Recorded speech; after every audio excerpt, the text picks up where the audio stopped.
Preview. 1-2 का 4, 4-2 का 1, यानी 4 बार 420 का मामला दर्ज होने के बाद भी अपराधियों को मिल जाती है बेल। ऐसा भी होता है। नमस्कार, मैं दीपाली मिश्रा, आप देख रहे हैं मुंबई की दृष्टि। जी हाँ, मैं बिल्कुल बात कर रही हूँ कुछ ही दिनों पहले जिन पर 420 का मामला दर्ज हुआ था, हारून राजपूत और एहसान राजपूत, जिन्हें पुलिस ने कस्टडी में लिया था, जिन्हें होना चाहिए जेल, उनको मिल जाती है बेल। किस तरीके से उन्हें बेल मिल जाती है और फिर वही अपराध वो दोहरा के करते हैं। इस बार उन्होंने फिर से वही अपराध दोहरा के किया है, जहां उन्होंने एक ऐसी पीड़ित महिला को परेशान किया है जो बाढ़ पीड़ित है, वलसाड़ में उसका घर बह गया है, या करोड़ों की संपत्ति होने के बावजूद उसे अपना घर नहीं मिल रहा, क्योंकि एहसान राजपूत और हारून राजपूत ने दोबारा वही मॉडस ऑपरेंडी अपनाते हुए इनका घर, जो कि काफी दिनों से खाली था, इनकी माँ जो हज के लिए गई थी, वहां गुजर गई थी, उनके फर्जी दस्तावेज बना के कब्जा कर लिया है। क्या है पूरा मामला और किस तरीके से पीड़ित परेशान है, आइए जानते हैं उनकी जुबानी और हर्ष शर्मा जो उनके एडवोकेट है उनकी जुबानी। अभी एक मामला सामने आया है जहां आपकी माँ, जिनका स्वर्गवास हो गया, और उनकी प्रॉपर्टी को कोई अननोन लोगों ने कब्जा कर लिया। क्या है मामला? नमस्कार, मैं हूँ रोशनी। मेरा गांव है वलसाड़ और मैं गुजरात से। हमारी यहाँ प्रॉपर्टी है मीरा रोड पे, और वो प्रॉपर्टी में है एक फ्लैट और 2 दुकान और गाड़ी और सब ज्वेलरी है। वो सब मेरा छीन लिया है। एहसान राजपूत और हारून राजपूत ने मिलके, दोनों भाइयों ने मेरी सब प्रॉपर्टी छीन ली है, और उसमें एक फ्लैट है और 2 दुकानें हैं और एक गाड़ी है। वो सब उन्होंने मिलके हमारा छीन लिया है और हमें इधर आने भी नहीं दे रहे हैं वो लोग। एहसान राजपूत और जिसका नाम लिया वो कौन है पेशे में? वो तो मुझे भी नहीं पता है वो लोग कौन है, लेकिन मैं रहती हूँ वलसाड़ में, और मेरे कुछ सोचने से पहले इन लोगों ने सब अपने ऊपर सब नाम पर कर लिया और सब हथिया लिया, और सब कंगन वगैरह सब घर में फ्लैट में रखे थे, वो भी सब कुछ ले लिया इन लोगों ने, और बोल रहे हैं कि आपका थोड़ी है, हमारा है सब कुछ, ऐसे बोल रहे हैं वो लोग। एक पावर ऑफ अटर्नी का मामला सामने आया है। एहसान राजपूत के साथ आपके घर का कौन सदस्य मिला हुआ है जिसके चलते ये अंजाम दिया गया? जी, वो मेरा सगा मामा है, उनका नाम अमूल सामजी भाई पटेल है। उसने उनके ऊपर, एहसान राजपूत ने उनके ऊपर विल बना लिया है, और फिर विल बनाने के बाद में सब सारी प्रॉपर्टी उनके नाम पर कर ली और मेरे मामा को उनमें से हटा लिया, और फिर कब्जा करके उनके वो वहां रहने लग गया है फ्लैट में। इसमें एक वकील भी मिला हुआ बताया जा रहा है जिसने नकली हस्ताक्षर किए। क्या आप उनके बारे में जानती हैं? जी, वो तो मुझे नहीं पता, लेकिन उन्होंने जो विल बनाया है ना, उसमें उनका नाम है। उस वकील का? हाँ, उस वकील का नाम है उसमें। सूत्रों से मिली जानकारी से ये भी खबर है कि आपकी माताजी का इंतकाल बाहर हुआ। हाँ, बाहर हुआ।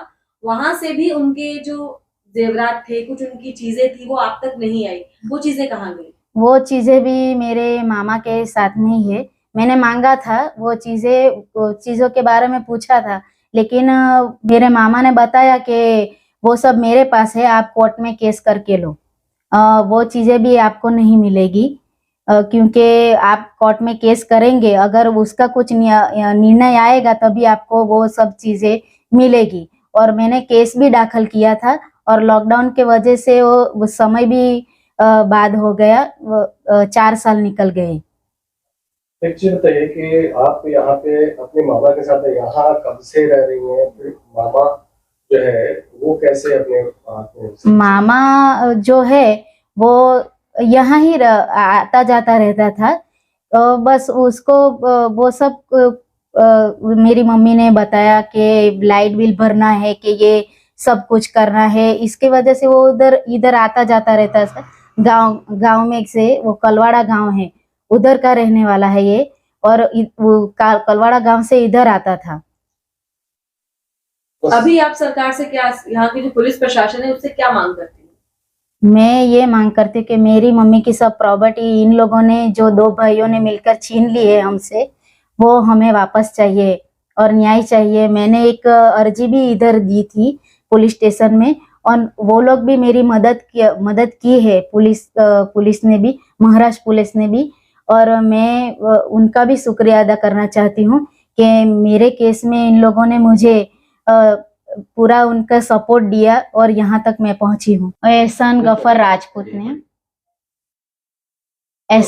राजपूत ने और उनके भाई ने मिलके मेरी मम्मी की जो आखिरी निशानी, सऊदी अरेबिया से जो मेरी मम्मी की डेथ हुई है उधर, और वहाँ यहाँ से जो मेरी मम्मी पहन के गई थी वो घरेना सब, कंगन और मेरी मम्मी का जो पासपोर्ट ये सब वगैरह, वो सब भी आखिरी निशानी जो वो लोगों ने ले ली है, ये भी मुझ तक नहीं पहुंच सका, वो भी इन लोगों ने ले ली है। एहसान राजपूत और हरुण राजपूत का ये फिर से एक बड़ा मामला सामने आया है। आप इनके वकील हैं, इस केस की थोड़ी विविध जानकारी दीजिए।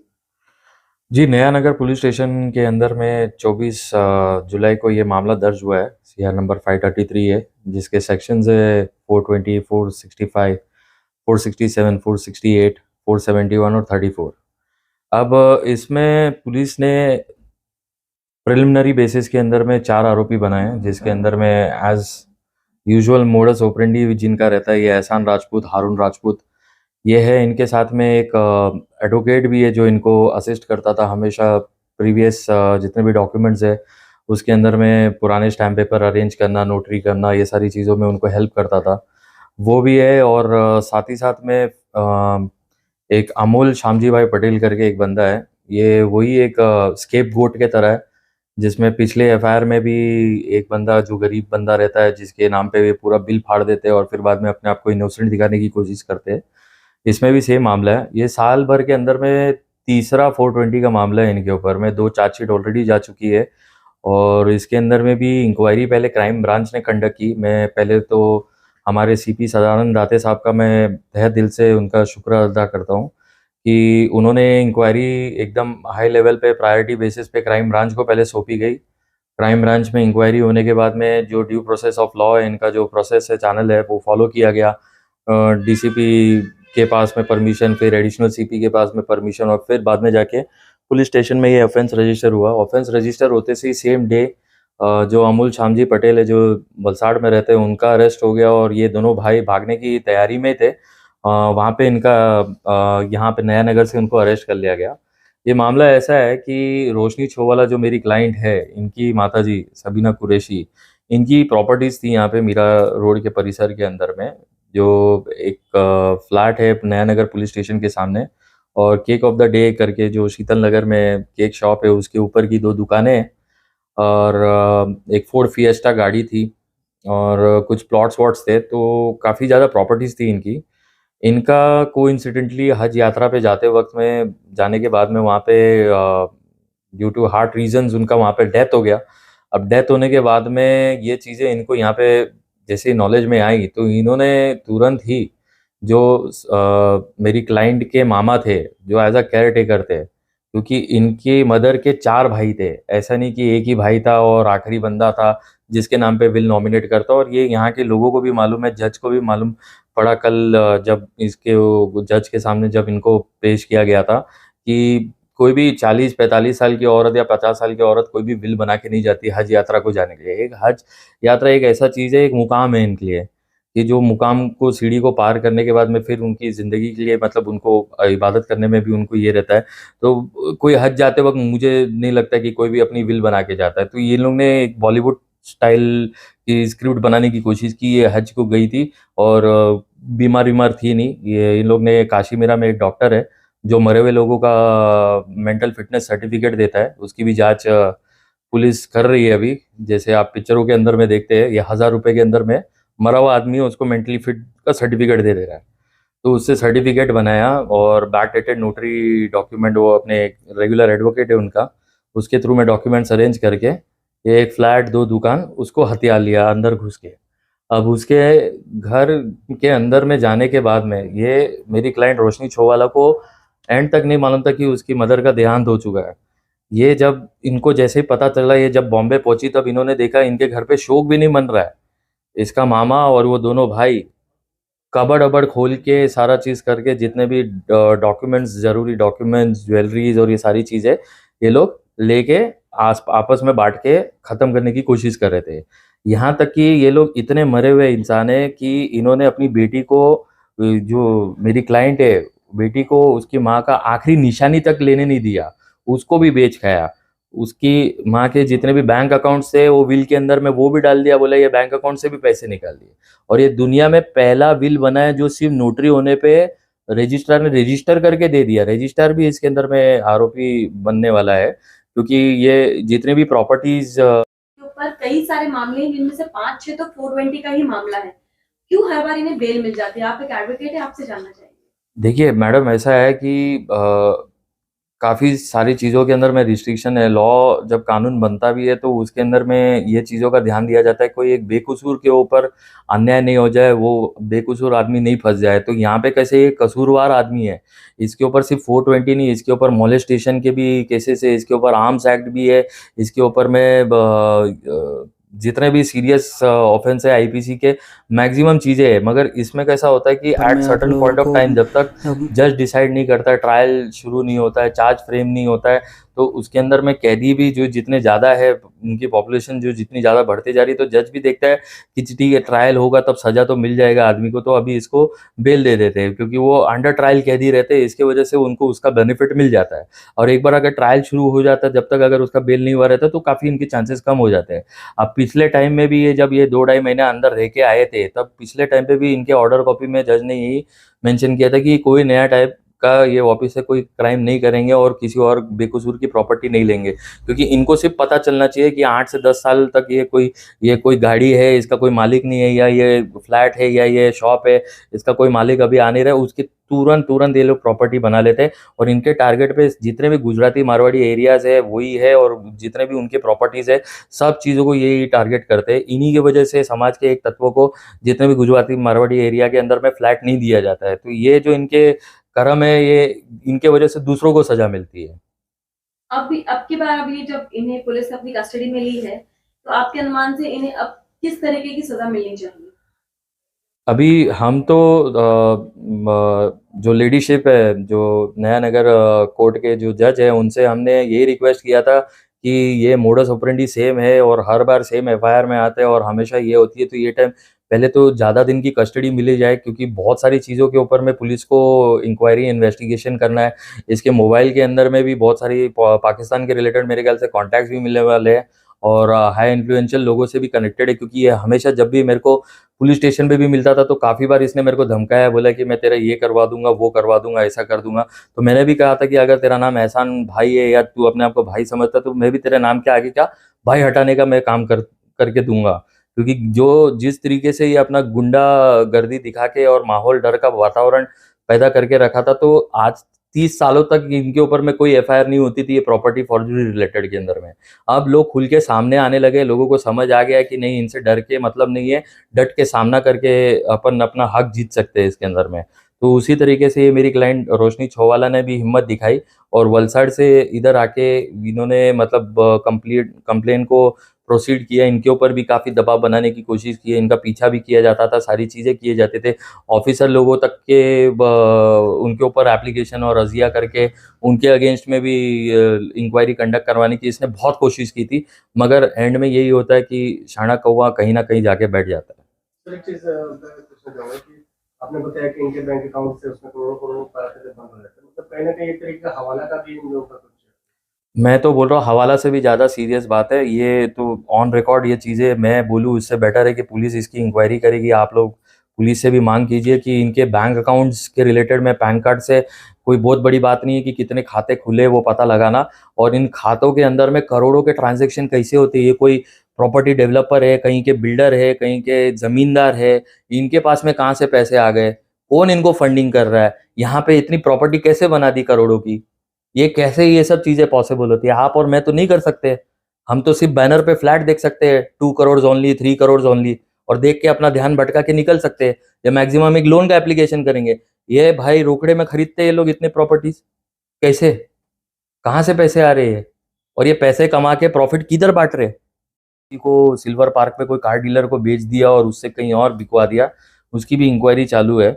और इनका कैसा काम करने का तरीका रहता है कि जैसे ही इनको पता चल जाता है कि इनके ऊपर कोई इंक्वायरी कंडक्ट हो रही है या जो भी चीज़ है, तो पहले तो मैनेज करने को जाते हैं। तो अभी तो फिलहाल के वातावरण में जो सीपी साहब का जो टेन्योर है उसके हिसाब से तो पुलिस इतनी जल्दी थाने ग्रामीण जैसा जैसा जो प्रोसेस था उसके अंदर में इनके दबाव में नहीं आती है। पर ये लोग जब मैनेज नहीं कर पाते तो इन लोग को एक तरीका मालूम है कि इनके हायर ऑफिसर्स को अप्रोच करके उनको अर्जी करते हैं, जो इंक्वायरी कंडक्ट कर रहा है ऑफिसर उसके ऊपर में प्रेशर बनाने के लिए।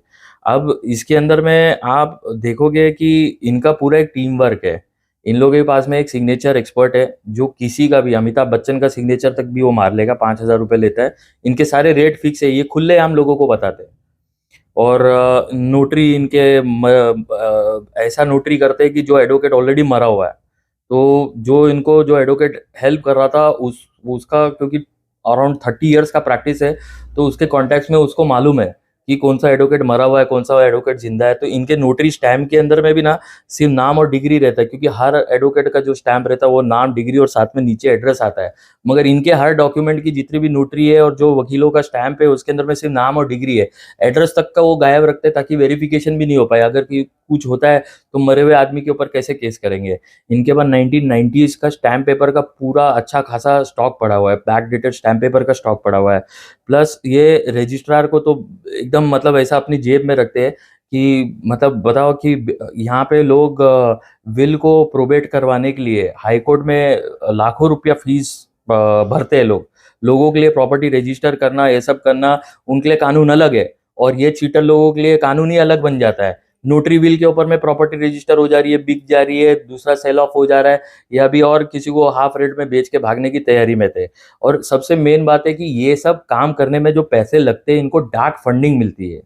ये डार्क फंडिंग बहुत गलत जगह से आ रही है और इसकी भी जांच होने वाली है। और क्राइम ब्रांच को भी पता चल गया है ये फंडिंग कौन कर रहा है, इनका नेक्सस क्या है, ग्रुप कौन है और टीम वर्क क्या है। और सबसे मेन बात है कि मेरी पुलिस प्रशासन से एक रिक्वेस्ट है कि एहसान राजपूत के जो बैंक अकाउंट्स है, जैसे कोकन मर्केंटाइल और ये सब के बारे में मुझे जो जानकारी मिली है, मैंने पुलिस के साथ भी शेयर करी है। एचडीएफसी बैंक के अंदर में ये करोड़ों के ट्रांजैक्शन होके ये अकाउंट क्यों बंद हो जा रहे हैं, इसके अंदर कहाँ से पैसा आ रहा है, और यूपी में किसको फंडिंग हो रही है, कौन से ग्रुप को फंडिंग हो रही है, कौन से पॉलिटिकल रिलेशन ये मेंटेन कर रहे हैं, ये सारी चीज़ों के ऊपर में भी पुलिस को ध्यान देना है थोड़ा।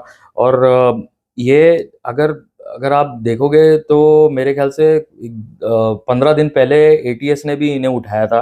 तो जब एटीएस के रडार पे ऐसा कोई व्यक्ति है और ये सब उल्टे सीधे कामें कर रहा है, और 10 के ऊपर उनके ऊपर एफआईआर है और कंटिन्यूसली प्रॉपर्टी चीटिंग और फॉर्जरी रिलेटेड इनके मोडस ऑपरेंडी है, ये मेरे ख्याल से अगर ये यूपी में भी होता तो इस पे एटलीस्ट एनएसए या तो गुंडा एक्ट लग गया रहता। तो मैं यहाँ के मुख्यमंत्री से भी निवेदन करता हूँ कि इनके ऊपर में मकोका जैसे कानून के तहत कार्रवाई होनी चाहिए।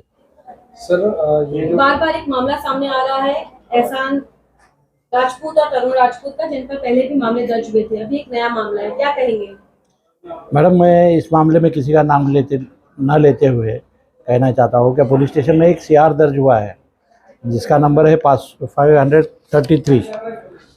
उसके आईपीसी 420, 465, 467 और 468 और 34 के तहत ये मामला दर्ज हुआ है, जिसमें कि पुलिसों ने तहकीकात के बाद 3 आरोपियों को हिरासत में लिया हुआ है और इन्वेस्टिगेशन एपीआई भाट कर रहे हैं।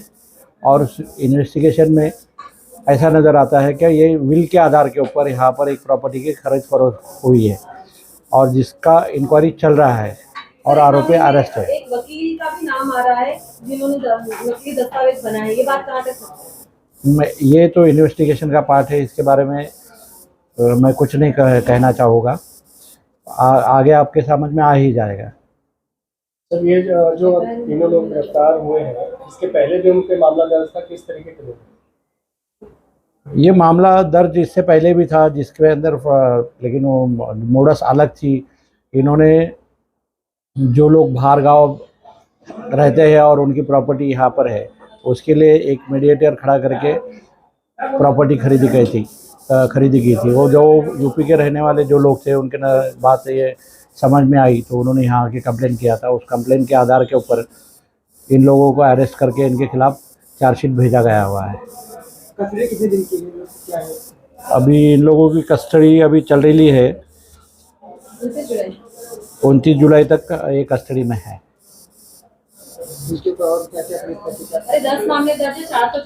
तो आपने सुना कि किस तरीके से पीआई जिलानी सैयद ने बताया कि इनकी मोरस ऑफ रेंडी वही रहती है, हर बार ये लोग वही काम करते हैं, जहां खाली घर जो पड़े रहते हैं 3-4 साल 10 साल से, उस घर के फर्जी पेपर बना के उस घर पे कब्जा करना।